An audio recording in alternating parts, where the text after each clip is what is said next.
nos va a parecer claro entender los versos del 6 al verso 17. Va a ser claro entender. Así que oramos, hermanos, para iniciar con este tiempo de meditación en la palabra. Padre Santo, te damos muchas gracias por el tiempo que nos has permitido a lo largo de este día estar aquí en tu casa. Gracias, Señor, por la enseñanza. Gracias, Padre, por el afecto de los hermanos. Gracias, Señor, por tener el privilegio de estar en tu casa. Porque nos das, Señor, un lugar donde estar, porque nos has adoptado en la familia y nos has agregado a tu cuerpo, que es la iglesia local. Gracias, Señor, por ello. Ahora te suplico, Padre eterno, ayúdanos a tomar de tu palabra el consejo y ayúdanos, Señor, a mirar a los apóstoles desde el punto de vista que tu palabra lo menciona.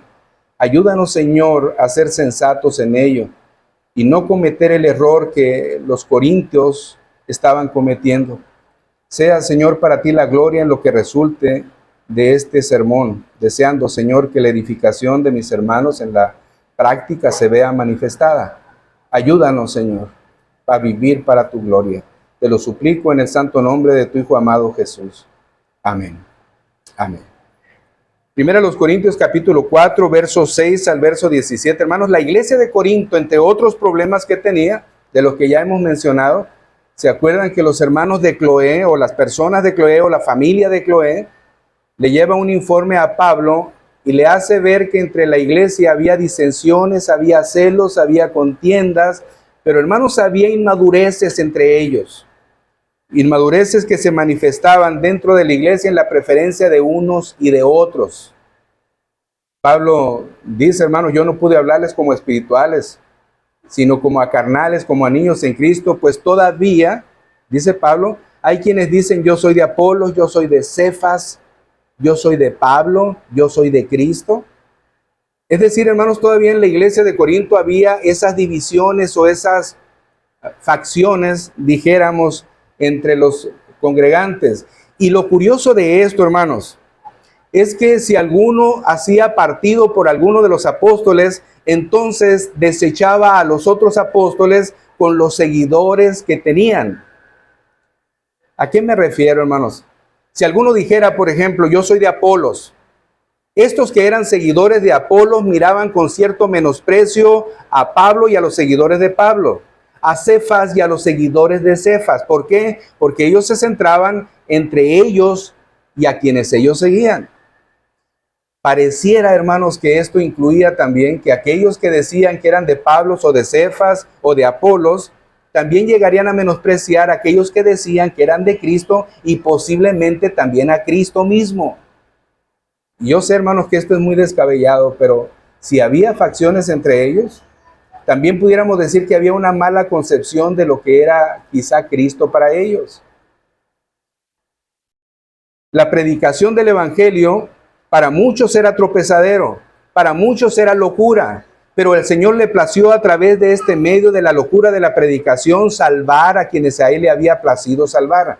Entonces, si esto que era locura, si esto que era tropezadero para algunos, en la iglesia estaba quien representaba esta facción, a decir de alguno de ellos, como es Cristo, pues hermanos, para algunos de ellos Cristo era locura.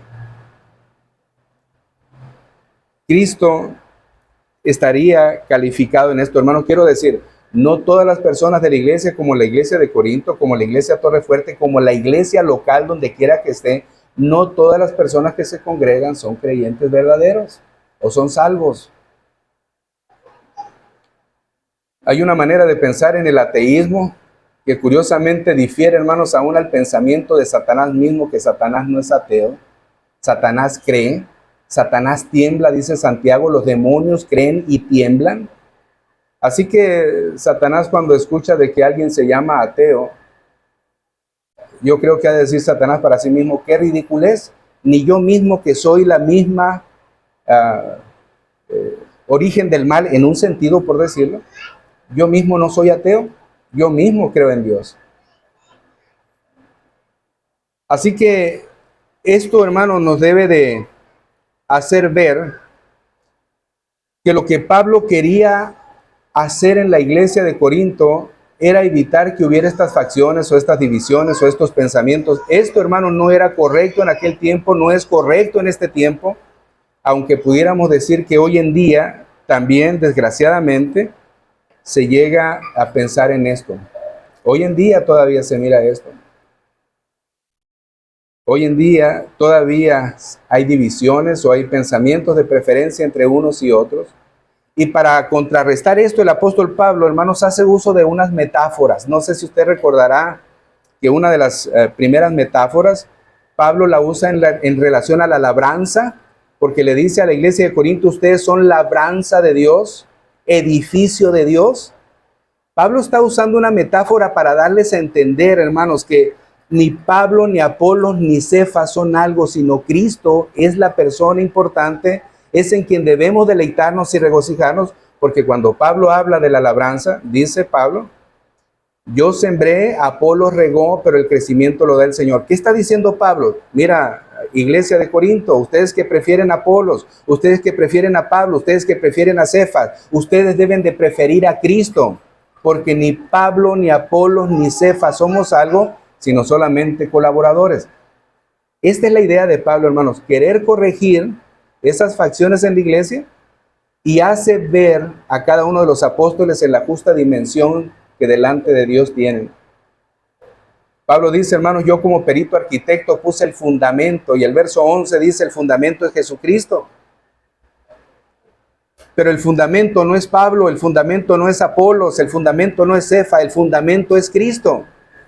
Y vuelve a decirle, no tiene razón de que ustedes tengan preferencia por nosotros, o por alguno en particular, porque indirectamente desechan al otro de nosotros y a todos aquellos que le siguen. Y lo último que miramos en el capítulo 4, verso del 1 al 5, es lo que Pablo dice, y mencionamos el domingo pasado, respecto de que la iglesia debe de pensar en los apóstoles como que ellos son servidores de Cristo y administradores de los misterios de Dios. Pablo dice, hermanos, nosotros somos servidores subordinados a un amo. ¿Se acuerda que hablábamos de eso y que esta palabra que Pablo usa para determinar servidores no es la misma palabra que el libro de los Hechos usa para diáconos? Esta palabra hiperetai significa, hermanos, servidores, pero decíamos el domingo, aquellos que bajo la cubierta del barco remaban. Esto es hiperetai. Y esta es la palabra que usa Pablo para decir nosotros somos siervos, somos esclavos que estamos subordinados a un amo y el amo es Jesucristo. Así que piensa, no soy yo el esclavo quien es el fundamento de tu fe. No, es el amo de nosotros que es Jesucristo. Y luego les dice, vean la posición en la que Dios nos ha colocado primero como esclavos y siervos y luego nos da el privilegio de ser mayordomos y servidores, quienes administran las propiedades y posesiones de su amo. En el caso de los misterios de Dios, Pablo está refiriéndose a la predicación del Evangelio, como que les da el privilegio el Señor de a él y a Apolos y a Cefas. Y hermanos, como entendemos, decía el domingo pasado, hoy en día no hay apóstoles según el punto de vista que Pablo presenta. No hay apóstoles en el día de hoy. Ni hay los requisitos cumplidos en los que hoy se llaman apóstoles para poderlos llamar apóstoles. No hay eso, hermanos. Un requisito de los apóstoles era que hubieran visto a Jesucristo resucitado y hoy en día ninguno ha visto a Jesucristo resucitado. Así que no cabe la palabra de apóstol para el día de hoy. Pero como no hay apóstoles en el día de hoy, pero sí hay ancianos, obispos y presbíteros o pastores, entonces la enseñanza, el servicio y la predicación se siguen sustentando, pero ahora en los pastores. Dijéramos que Pablo lo que está diciendo ahora, hermanos, es en relación a los pastores, a los servidores, pero sigue el ejemplo en él y en Apolos y en Cefas. Verso 6 de 1 Corintios 4. Pero esto, hermanos, lo he presentado como ejemplo en mí y en Apolos por amor de vosotros, para que en nosotros aprendáis a no pensar más de lo que está escrito, no sea que por causa de uno os envanezcáis unos contra otros. ¿A qué se refiere Pablo, hermanos, con esto? O por esto, o pero esto. del verso 6. Pero esto, hermanos, lo he presentado. ¿Qué es lo que está presentando Pablo? Hermanos, lo que acabo de mencionar, acerca de los siervos y los mayordomos, acerca de estas metáforas en la agricultura y en la edificación, en la arquitectura. Pablo dice, esto lo hemos presentado para que les sirva a ustedes, para que no se envanezcan. Esto lo hemos presentado y he puesto, por ejemplo, a Apolos y a mí, por amor a ustedes. Lo mismo que hemos estado hablando domingo tras domingo, y lo mismo que Pablo ha enfatizado acerca de las facciones en la iglesia, vuelve Pablo a tocar el tema. Estas metáforas mencionadas en los capítulos 3 hasta el capítulo 4, verso del 1 al 5, no tienen otro propósito más que hacerles ver que ustedes piensen de lo que está escrito. No tengan otro pensamiento fuera de la revelación de las Escrituras respecto del servicio dentro de la iglesia. Me llama la atención esto, hermanos, porque en este verso 6 busqué en otras versiones, la versión de la palabra de Dios para todos, para este verso 6, dice, hermanos, les pongo como ejemplo de todo esto a Apolos y a mí mismo. Lo hago para que con nuestro ejemplo ustedes puedan aprender lo que significa solo obedezcan lo que dice la Escritura. Así no sentirán orgullo por un hombre y odio por otro. Es decir, así no sentirán ustedes una preferencia por Pablo y un rechazo por Apolos, o una preferencia por Apolos y un rechazo por Cefas. Esto es lo que está diciendo Pablo. Ahora la versión traducción al lenguaje actual, para el verso 6 dice, he hablado de Apolo y de mí mismo para que aprendan, de nuestro ejemplo lo que significa el dicho, no hay que hacer ni decir más de lo que dice la Biblia. Así que no anden presumiendo de que un servidor de Dios es mejor que otro. ¿No? Cuando leemos diferentes versiones nos queda más claro el texto. Para que no anden presumiendo que Apolos es mejor que Cefas o que Pablo. ¿Se acuerdan, hermanos, que el libro de los Hechos, capítulo 18, verso 24, dice que Apolos era elocuente en la palabra, poderoso en las Escrituras? Y en el caso de Pablo, en la primera carta a los Corintios, en el capítulo 2, verso 14, por ahí en los primeros versos del capítulo 2, Pablo dice que cuando él fue a ellos a predicarles, no fue con palabras de humana sabiduría. Es decir, hermano, no iba con la elocuencia que Apolos lo caracterizaba. Pablo iba con una sencillez de predicación para que la fe de ellos no fuera fundada en el conocimiento intelectual de los hombres. Y para los corintios que estaban sumidos en la filosofía y en el pensamiento helénico, en el pensamiento de los griegos, pues hermanos, ellos querían más elocuencia, querían más retórica, querían más palabras adornadas, pero Pablo era tan sencillo en decir. Dijo Pablo, yo solamente me he propuesto no saber otra cosa más que a Cristo y a este crucificado. Esa era la predicación del apóstol Pablo. De manera, hermanos, que el texto que leímos en la versión de la traducción al lenguaje actual dice, he hablado de Apolo y de mí mismo para que aprendan de nuestro ejemplo lo que significa el dicho, no hay que hacer ni decir más de lo que la Biblia, o más de lo que dice la Biblia. Así que no anden presumiendo de que un servidor de Dios es mejor que otro. Y luego pasa al verso 7, hermanos. Miren lo que dice el verso 7 de ahí de 1 Corintios 4. Porque ¿quién te distingue? ¿O qué tienes que no hayas recibido? Y si lo recibiste, ¿por qué te glorías como si no lo hubieras recibido? Pablo les hace ver, hermanos, en este verso 7 que no hay razón para que ellos tengan una preferencia por uno y un rechazo por otro, porque Pablo está diciendo, hermanos, ¿qué es lo que te distingue? ¿Quién te distingue? ¿O qué tienes que no hayas recibido? Y hermanos, si alguna de las cosas que tienen los corintios ahora por gracia de Dios ha sido, y si en ello ha intervenido el apóstol Pablo o el apóstol Pedro o Apolos mismo, ha sido porque ellos se han sujetado como siervos subordinados a un amo a hacer lo que el amo ha mandado. Y en este caso, Señor Jesucristo les envió a predicar el evangelio en ese lugar. Y por año y medio, dice Pablo, o dice el libro de los Hechos, que Pablo estuvo predicando en este lugar. Fundó la iglesia en Corinto. Estuvo año y medio predicando el evangelio, lo que le da a Pablo, hermanos, ese privilegio de padecer, de sufrir. Pero esto no hace a la iglesia de Corinto amo de Pablo. No, hermanos, el amo de Pablo es el Señor Jesucristo. Entonces Pablo les dice, porque ¿quién los distingue a ustedes? ¿O quién te distingue a la iglesia de Corinto? Le dice. ¿O qué tienes que no hayas recibido? Y si lo recibiste, ¿por qué te glorías que como si no lo hubieras recibido? Enfatiza, hermano, no se trata de Apolo, de Cefas o de mí.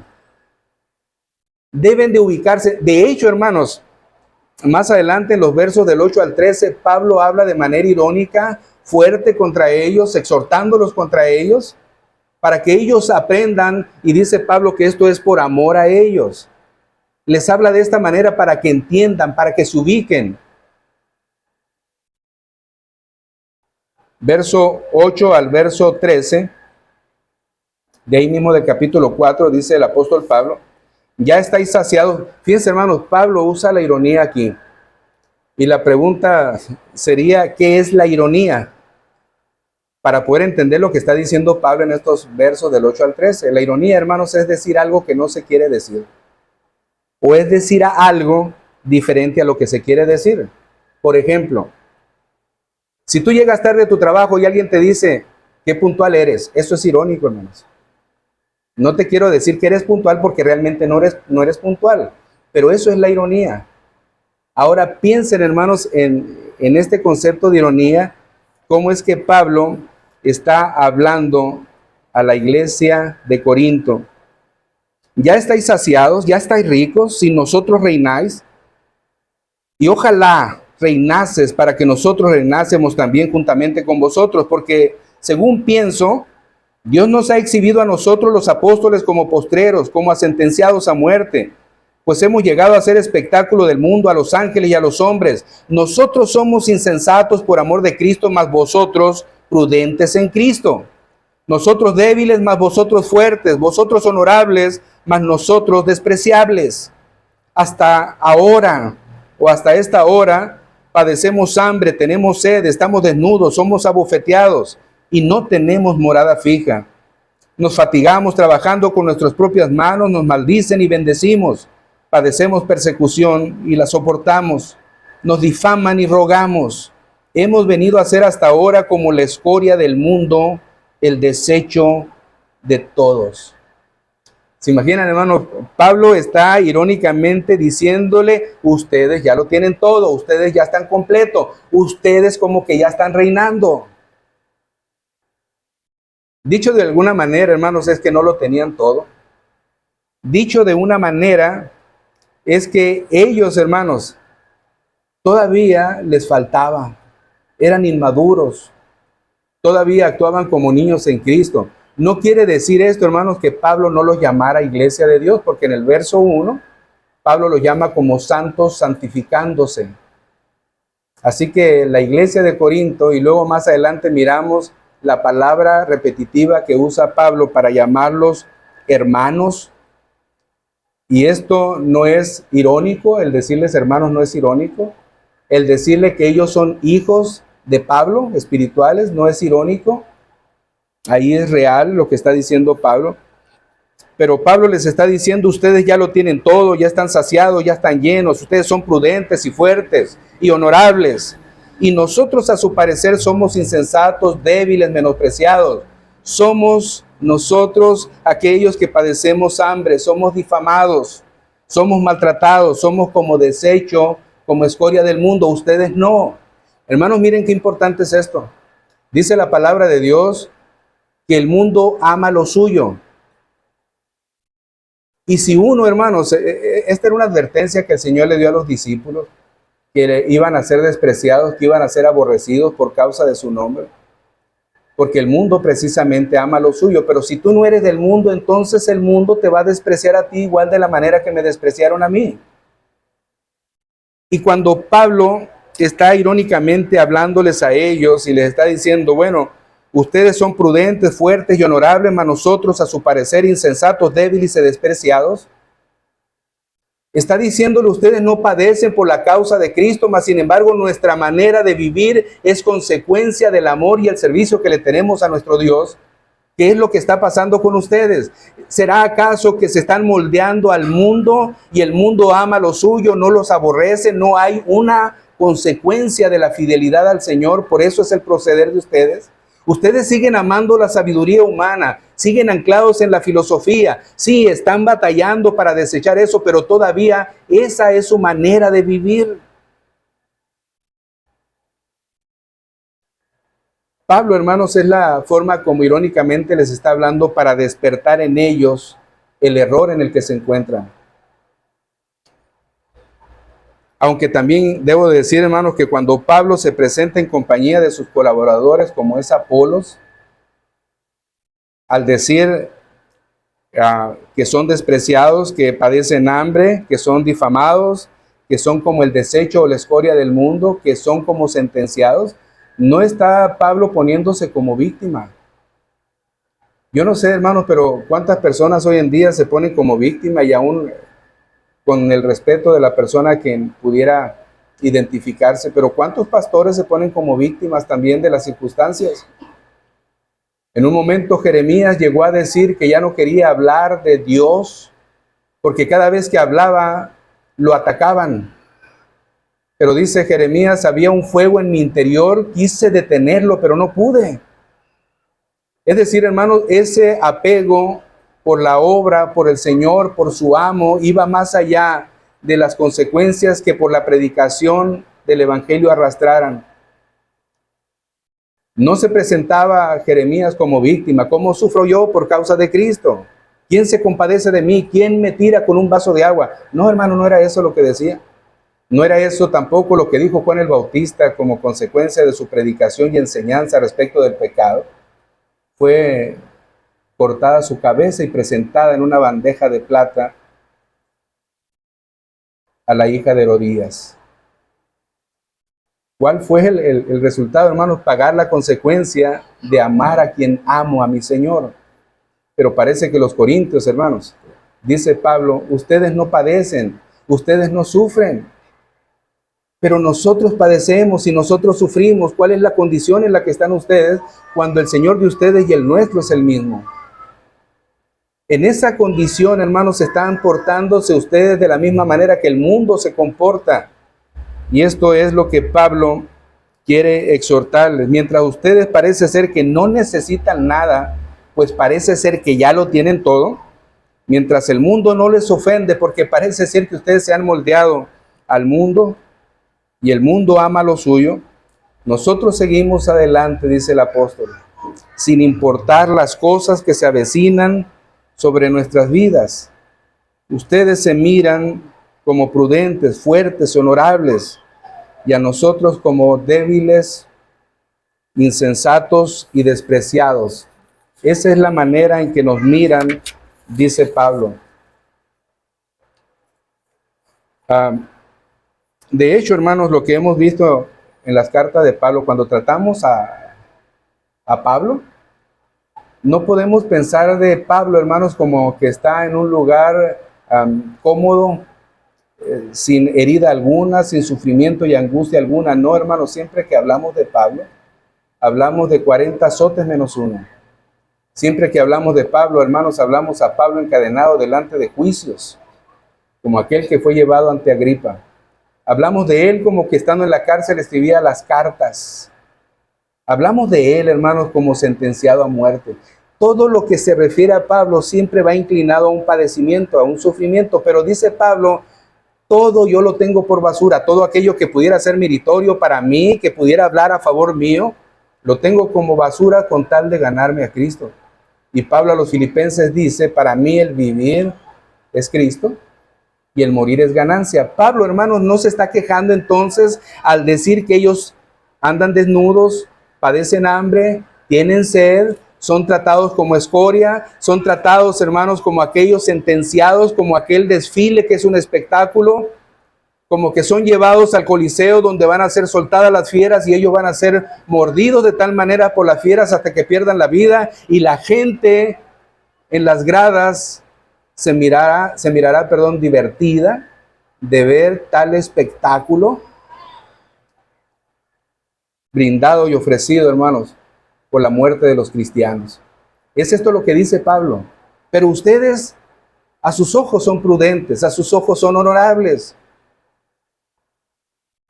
Están en un sentido, dijera Pablo, totalmente equivocados. Hermanos, Pablo lo que quiere hacer es poner a los colaboradores, en este caso particular a Apolos, no como víctima, sino como que ayude a la iglesia a dimensionar el lugar que ocupan los apóstoles dentro de ella. Es que la iglesia, hermanos, alcance a ver lo que el apóstol vive, la situación del apóstol, la necesidad del apóstol, aún aquellas necesidades que no son vistas a simple vista, valga la redundancia. Pero como dije hace un momento, hoy en día no hay apóstoles sino pastores, ancianos o presbíteros. Pablo estaría llevando entonces con este pensamiento a que la iglesia se coloque y mire a su pastor desde el punto de vista de Pablo. Y no piense en él para criticar, ni piense en él para juzgar, sino piense en él, hermanos, para ver cómo se pueda socorrer, cómo se pueda ayudar, cómo se pueda servir juntos como colaboradores. No haciendo una preferencia entre unos y otros cuando en la iglesia hubiera pluralidad de ancianos o cuando en la iglesia hubiera más de un pastor, o aun cuando en la iglesia hay maestros y hay pastor, o hay diáconos y hay pastor, y alguien pudiera decir, yo me inclino más por el maestro, o me inclino más por el diácono que por el pastor. Pablo quiere que esto sea visto, hermanos, porque hay quienes juzgan a su pastor hasta por la forma de vestir. Si viste elegante o si es informal. Si el tono de voz que tiene cuando predica es exagerado, si grita mucho o no grita, si es una voz media, si es, tan adormece su conversación desde el púlpito. Hay quienes esto lo toman como una manera de juzgar. Y si en la iglesia de Corinto a los apóstoles los dimensionaban por la elocuencia con la que hablaban, muchas iglesias de hoy en día, hermanos, hacen esto desde otra perspectiva, desde otro punto de vista, pero lo hacen. Ahora, es triste, hermanos, que haya quienes puedan juzgar a sus pastores por el grado escolar al que llegaron.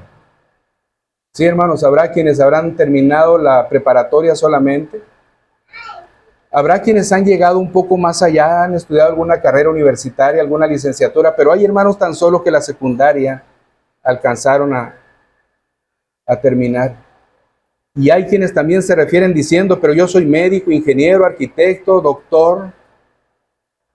¿No será acaso que se está asumiendo también la conducta de la iglesia de Corinto, el error de la iglesia de Corinto? ¿No será que se está asumiendo? Porque es cierto, el pastor no te va a hablar en términos de medicina ni de arquitectura. Sí, no te va a hablar en esos términos, pero te va a hablar en términos eternos, en términos divinos, en lo cual hasta el hombre más sabio de la tierra, en función de su propia humana sabiduría, se vuelve insensato. Dice la Escritura que el principio de la sabiduría no es la arquitectura, ingeniería, medicina o cualquier carrera intelectual. Hermano, el principio de la sabiduría es el temor a Jehová. Preguntaría, ¿acaso a Pablo terminó alguna carrera universitaria? ¿Fue educado a los pies de Gamaliel? Hermanos, esta era una gran ventaja. Apolos tenía conocimiento intelectual, pero Cefas era pescador, o Pedro era pescador. Si se pudiera juzgar al pastor por el grado escolar, por el tono de voz, por la forma en la que viste, y el pastor trae el mismo pantalón, la misma camisa que el domingo pasado, entonces el sermón no va a ser tan efectivo. O se peina del mismo lado. Hermanos, lo cierto es que la sociedad hoy en día escogen lo que desean. La gente quiere lo que quiere y lo escogen. Para no ir muy lejos, cuando tú enciendes tu televisor y miras las noticias, miras el fútbol, miras lo que tú quieras ver. ¿No es acaso que con cierta frecuencia hay comerciales ahí? Bueno, pasan comerciales. ¿Qué es lo que dices tú? Ah, ya sé, voy a contratar el cable. Y en el cable voy a contratar o voy a tener algún servicio que me nulifique los anuncios. Quiero solamente película, o quiero solamente noticias, o quiero solamente deportes, no quiero comerciales. Y entonces ya estás desechando algo, estás escogiendo algo. Hermano, lo más triste es que la iglesia también hace lo mismo. La iglesia busca en el internet predicadores de sana doctrina y aparece una lista, gracias a Dios, maravillosa, grande. Y entonces algunos empiezan a decir, bueno, de esta lista, David Barceló ya lo escuché. Ok, ya, lo dejo a un lado. John MacArthur, no, lo veo viejito, no. Y empiezan, hermanos, Sugel Michelén, buscan a Miguel Núñez, buscan hermanos, hay una cantidad grande de predicadores de sana doctrina. Y entonces, curiosamente, escogen a alguien que le pueda parecer más agradable y no necesariamente que tengan sana doctrina.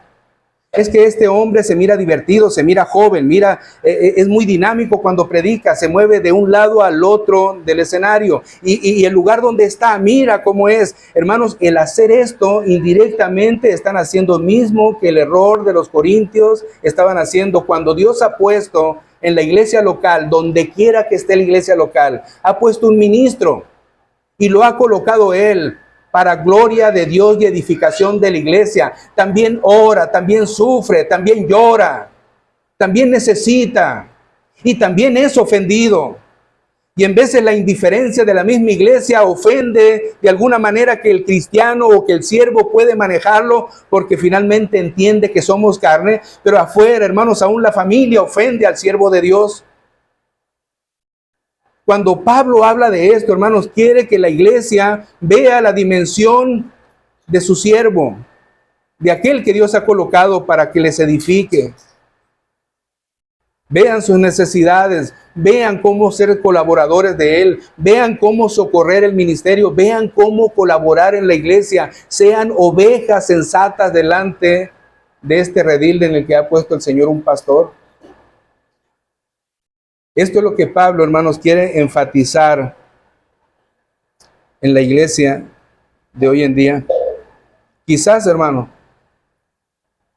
y aquellos que nos escuchan, quizá pudiéramos decir que el pastor que ministra en tu iglesia nunca vaya a aparecer en internet. Y quizá algún sermón de él nunca vaya a aparecer en internet. Pero eso no quiere decir que por eso tengas que juzgarlo y compararlo con otro que aparece en una lista interminable de sermones cada día en el internet. Quizá tu pastor nunca aparezca ahí, quizá tu pastor no sea popular, quizá tu pastor no sea muy conocido en las redes sociales, quizá eso sea lo que pase con tu pastor, pero eso no quiere decir que no es un siervo del Señor que Dios ha colocado en la iglesia local para servicio y gloria de Dios y para edificación del cuerpo de Cristo. Esto, hermanos, y yo quiero insistir mucho, esto es lo que Pablo está enseñándole a la iglesia de Corinto al decirles, pongo de ejemplo a Apolos y a mí mismo. Verso 6 de nuevo. Pero esto, hermanos, lo he presentado como ejemplo en mí y en Apolos por amor de vosotros, para que nosotros aprendáis a no pensar más de lo que está escrito, no sea que por causa de uno os envanezcáis unos contra otros. Vean el ejemplo de Pablo, vean el ejemplo de Apolos, cómo era Pablo, cómo era Apolos, cómo era Cefas, cómo han sido todos los que a lo largo de la historia del Evangelio, de la predicación del Evangelio, han vivido y las consecuencias que han padecido. Bueno, hermanos, dice Pablo, esto es de lo que les quiero hablar, para que no haya en ustedes preferencias por uno y desprecios por otro. Pero luego dice en el verso 14, dice Pablo, no escribo esto para avergonzarlos, sino para amonestarlos como a hijos míos amados. Hermanos, Pablo primero fuertemente usando la ironía, los exhorta, los reprende, los hace ubicarse Y luego usa una expresión de amor al decirle, no escribo esto para avergonzaros, sino para amonestaros como hijos míos, y agrega, amados. Cuando mis hijas estaban pequeñas y se conducían mal en algún momento, incluso en la iglesia, cuando se conducían mal, nosotros hablábamos con ella y le decíamos, llegando a la casa, vamos a arreglar esto, hija. Ellos entendían que algo ya no funcionó bien y se calmaban.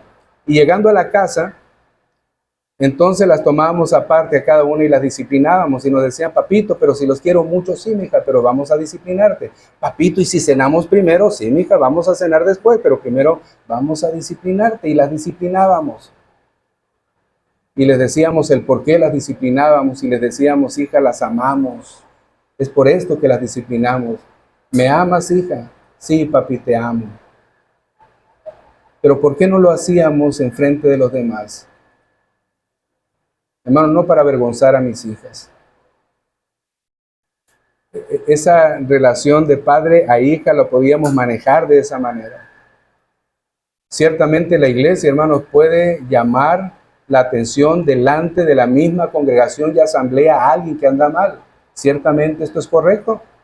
Pero en este ámbito de padres e hijos, como Pablo se dirige a los corintios, amados míos, hijos míos, amados. Esto que escribo no lo hago para avergonzarlos. No quiero que los de Acaya, no quiero que los de otras partes, ustedes se vean avergonzados delante de ellos. No, esto lo hago por el bien y el beneficio de ustedes. Es por eso que lo hago. Y dice Pablo, hermanos, porque aunque tengáis 10,000 años en Cristo, no tendréis muchos padres, pues en Cristo Jesús yo os engendré por medio del Evangelio. Por tanto, os ruego que me imitéis. Por esto mismo, os he enviado a Timoteo, que es mi hijo amado y fiel en el Señor, el cual os recordará mi proceder en Cristo, de la manera que enseño en todas partes y en todas las iglesias. Porque aunque tengan 10,000 años, Pablo es exagerado, hermanos. Pablo hace uso de la exageración para subrayar el concepto de padre. Y les dice Pablo, aunque tengan 10,000 años. Pues hermanos, 10,000 años, pues la palabra ayo, hermanos, viene de la palabra griega peidagogó. Y esta palabra peidagogó es la palabra que nosotros usamos como pedagogo. Y esta palabra, hermanos, tiene que ver, entre los griegos mayormente, esta palabra era aplicada a un esclavo que llevaba y traía a los hijos de un amo, que obviamente era pudiente para poder tener este servicio o para hacer este servicio. También se le nombraba como tutor del niño en materia de buena conducta. Este hombre, hermanos, este ayo, dijéramos, además tenía autoridad para regañar a este muchacho o a este niño cuando éste se conducía mal y ayudaba a este niño a hacer la tarea. Y esto duraba, hermanos, hasta la adolescencia del niño.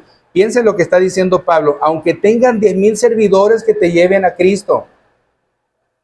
Pablo dice a los Gálatas, porque la ley ha sido nuestro ayo para llevarnos a Cristo. La ley ha sido nuestro ayo. La ley, hermanos, ha sido un elemento que Dios usa para guiarnos a Cristo, para encaminarnos a Cristo. Entonces Pablo está diciendo aquí, en el verso 15, aunque tengas 10,000 servidores que te llevan a Cristo, tan solo y con eso no es suficiente, porque yo solo soy vuestro padre espiritual, pues yo fui el primero que lo llevó a Cristo por medio del Evangelio. Hermanos, si podemos entender esto, que aun cuando en aquellos tiempos en la cultura griega hubiera ayos, o hubiera tutores o pedagogos, pedagogos, que estuvieran al servicio del amo, eso no quitaba que el padre estuviera al pendiente de la educación y atención de sus hijos, pero se hacía ayudar del ayo. No le quita la paternidad al padre. Y Pablo está diciendo esto, hermanos. Aunque tengan 10,000 ayos en Cristo, no tendréis muchos padres, pues en Cristo Jesús yo os engendré por medio del Evangelio. Pablo, según el libro de los Hechos, capítulo 18, verso 11, Pablo duró 1 año y medio predicando el evangelio en aquel lugar y muchos de aquellos llegaron a los pies de Cristo, haciéndose de esta manera Pablo el padre espiritual de ellos, en el sentido, hermanos, de haberlos llevado a Cristo por medio del evangelio. En ese sentido, como lo dijo en el caso de Filemón y Onésimo, Pablo le decía a Filemón que recibiera a Onésimo porque Onésimo había sido engendrado en prisiones, y esto lo llama, es mi hijo de prisiones. En ese sentido, Pablo se coloca delante de la iglesia de Corinto como su padre espiritual. Mira, dijera de otra manera, no importa que tú digas que eres de Cefas o de Apolo, finalmente yo soy vuestro padre espiritual. Yo los llevé a Cristo. Me desconozcan o no me desconozcan. Finalmente esto es así. Y hermano, lo que pasaba es que a Pablo lo desconocían. Es que a Pablo tenían cierto rechazo, si se pudiera decir de alguna manera, pues lo marcaban como estos despreciados, sentenciados a muertes, y no solamente a él, sino también a los demás. Y dice Pablo, hermanos, pensando en esto, yo les ruego que me imiten a mí. Yo les ruego, verso 16, que me imiten a mí. ¿Cierto? Hay facciones en la iglesia, sí es cierto. Pero independientemente de eso, yo soy el padre espiritual de ustedes. Por lo tanto, yo les ruego que me imiten a mí, porque yo imito a Cristo. Y si ustedes me imitan a mí como yo imito a Cristo, entonces las divisiones dentro de la iglesia, los celos, las contiendas, las disensiones, todo eso va a menguar. Imítenme a mí, sí, aunque me miren despreciable, aunque me miren sentenciado, aunque yo no sea honorable a los ojos de ustedes. Hablando irónicamente, como dije hace rato, Pablo está diciendo, imítenme a mí. Y agrega Pablo, hermanos, en el verso 17, diciendo, por esto mismo os he enviado a Timoteo, que es mi hijo amado y fiel en el Señor, el cual os recordará mi proceder en Cristo, de la manera que enseño en todas partes y en todas las iglesias. Dicho sea de paso, Pablo está diciendo, hermanos, imítenme a mí. Y si todavía tienen dudas de cuál es mi proceder después del tiempo que he estado con ustedes, les mando a Timoteo para que él les haga ver cuál es mi proceder. Pablo está diciendo, sí, ahorita en este tiempo no estoy con ustedes, pues les envío esta carta, estoy en la distancia de ustedes, no estoy con ustedes en el momento, pero esto no quiere decir que porque no estoy con ustedes desprecien el trabajo que se ha hecho y no piensen que se sigue haciendo un trabajo en favor de ustedes y de la gloria de Dios. Por lo tanto, les envío a Timoteo. Él también es mi hijo, igual que ustedes. Él les va a hacer ver cuál es mi proceder, cómo es que enseño, cómo es que predico en las iglesias. Él les hará ver mi trabajo. Recuerden, hermanos, que Pablo dijo en la capítulo 4, verso 1 y 2, tengan a los hombres por servidores de Cristo y administradores de los misterios de Dios. Ahora bien, se requiere que cada administrador sea encontrado fiel, dice el verso 2. Pablo está diciendo, hermano, no porque no esté en la iglesia local en este momento, no estoy dejando o no estoy dándole la gloria a Dios a través del servicio de nuestro Señor donde quiera que ande. Esta es la manera, hermanos, en que la iglesia debe de ver a sus siervos. Es que la iglesia debe de ver a sus pastores. Es que la iglesia de Corinto debería de mirar, hermanos, desde esta perspectiva a Pablo, a Apolos y a Cefas. Por eso Pablo les dice, yo me pongo de ejemplo, y Apolo lo pongo de ejemplo, por amor a ustedes, para que no haya más preferencias entre unos y otros. Somos servidores solamente. Ciertamente, hermanos, el apóstol Pedro, en el capítulo 5, dice, hermanos, que no se debe uno como pastor de enseñorear de la grey, pero en Hebreos capítulo 3 se le dice a la grey que se sujete a sus pastores, porque ellos velan por vuestras almas como quien ha de dar cuenta. No habla de títulos de superioridad, habla de responsabilidades y compromisos, pero habla de orden y sujeción, habla de honra.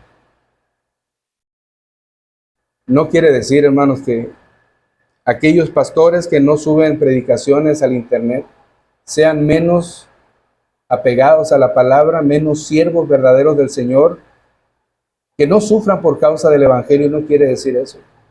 La iglesia debe de valorar la gracia que Dios ha demostrado sobre ellos al poner un siervo en la iglesia local para la edificación. Y hermano, yo preguntaría, ¿cómo miras al siervo en la iglesia local en la que tú estás? ¿Cómo lo miras? ¿Hay algo que se le puede criticar y se le critica? ¿O hay algo en lo que se le puede ayudar y se le ayuda? ¿O hay algo en lo que se le exhorta? Y hermanos, cuando hablo de exhortar, no digo que no sea necesario exhortar. Sí, hermanos, somos carne, los pastores somos carne. Y necesitamos también del consejo de los demás. Hay ocasiones cuando alguien no visita al pastor porque piensa, ¿qué le voy a decir al pastor si él es el pastor? Él sabe más que yo. Hermano, pero tan necesario que es que lo que Dios ponga en los labios de una oveja para compartir con su pastor sea dicho. Dios consuela también al pastor que es carne. Y hay tantas necesidades que los pastores viven que no se comparan, hermanos, de alguna manera con lo que usted pudiera pensar de lo que vive un pastor. ¿Cuántas veces los pastores lloran por ustedes y ustedes nunca pensaron en que su problema, que era aparentemente tan sencillo y frágil, para el pastor ha sido tan pesado y fuerte?